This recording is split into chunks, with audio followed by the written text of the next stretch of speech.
In today's video, I just thought we would have, a little chill and chat about some things that I have learnt again.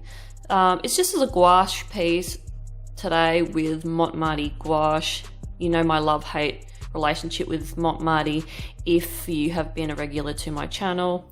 I'm also using the Keratake Gonzai Tumbe Starry Night palette, which I have just dropped on the ground. Good on me, because I haven't used it for a while, and I am drawing this piece and painting this piece in the custom journal that Chantel from Darkest Raven Design made for me. Now this is a big boy journal. This one is not something that Chantel makes a lot of. This is a custom request. So yeah, I was very happy to get one of these, and I absolutely love it. There's a lot of black paper in here, and my ideas for this black paper was to start doing some more gouache pieces. I haven't used just full-on gouache for a very long time, and I'm not very experienced with it, but I thoroughly enjoyed doing this, and yeah, I definitely want to do this again in the future. Basically, I just wanted to have a little chat about a thing that I have suffered from most of my life, and it all stems from anxiety. My dad actually suffers from this as well, because he's got a lot of anxiety as well. That's where I get it from, and his side of the family. Yeah, but I won't go into that. I've got a whole video on that if you want to watch that on everything. Oh, you'll notice too that I didn't do the videoing properly there, so you'll see half of me painting the rib cage is just cut off. Don't mind me. Some days I don't know what the hell I'm doing. So this particular thing is called cherophobia. Now, cherophobia is a phobia where a person has an irrational fear of being happy because they think that something's going to happen if they are too happy. Now, I've always been like this. I have this ability to, I have moments where I'm just like really just like life is going great. I'm just like, oh, and I won't say it out loud. Like, I usually, if I think it, I just go, rein that shit in. No way. I will not let the universe know that I am enjoying my life right now, because I'm afraid it's going to rip that shit away from me. And it's really funny to go be around my dad, who is just like, I'll say to him, how you going? What's going on? And he's like, oh, having a great time. But he's like, oh, can't be too happy. The wheels are going to fall off this. And I'm like, yeah, well, that's how I feel.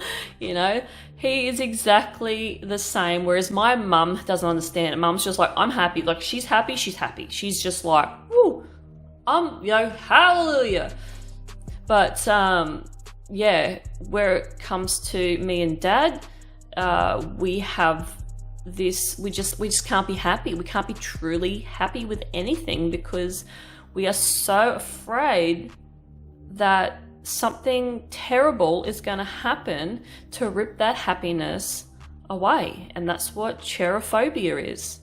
Cherophobia isn't currently recognized as a clinical disorder under any practice, but I see a lot of doctors have characterized it as a part of anxiety. Some people do actually refuse to go and participate in activities that require them to have fun and be happy, because they are completely afraid that if they end up having such a great time, yeah, bye. No more great time for you. Something bad's going to happen. it's a terrible way to sort of live your life, but when it is something that you can't control and it's just happens because it's just part of your anxiety or it's just part of who you are, then yeah, it starts to become, you know, a little bit of an annoyance. And since I have gotten my shit together mentally in the last 3 to 4 years, I have sort of been enjoying a lot of times where, you know, I'm feeling fine, I'm feeling good, I'm just like, I'm gonna embrace this right now. And I've sort of taken the whole, yep, I'm gonna embrace this right now, yeah, just in case it does, you know, something does happen and, you know, I start feeling like shit again, or things start to, you know, just turn shit, basically.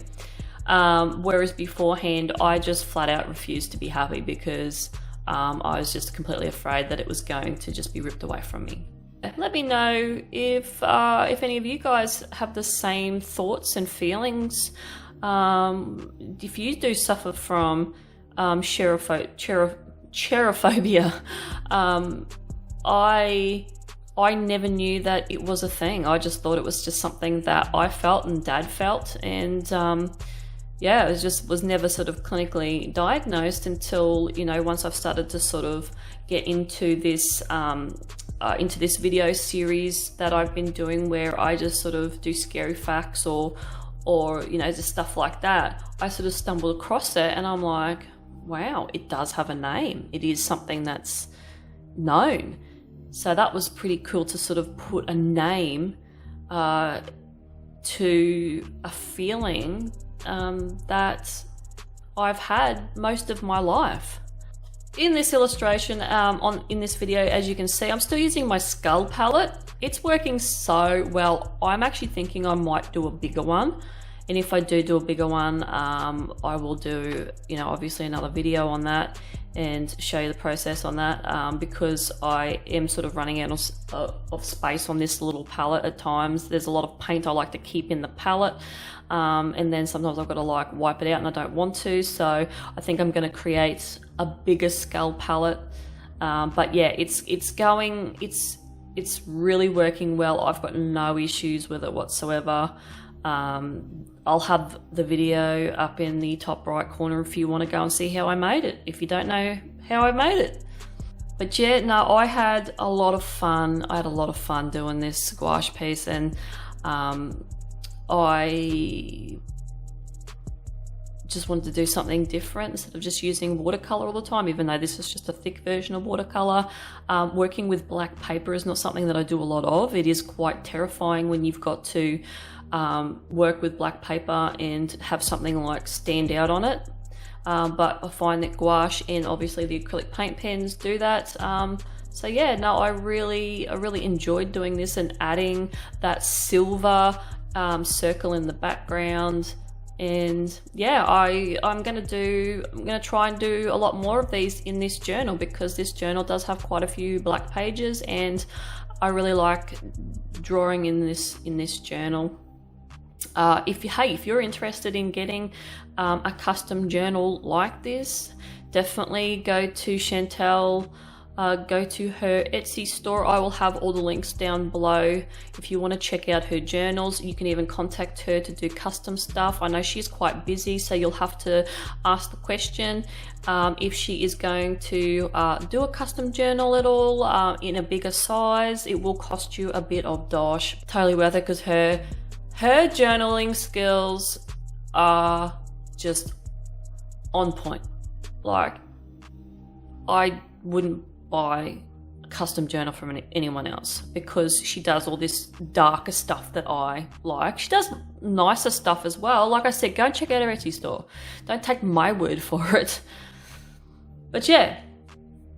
Anyway, that's all I got to talk about today. Just a little bit of a chill video, just to have a chat about something that I've learned, and hopefully you enjoyed this gouache piece that I have done, and I'll see you guys in the next video. Bye.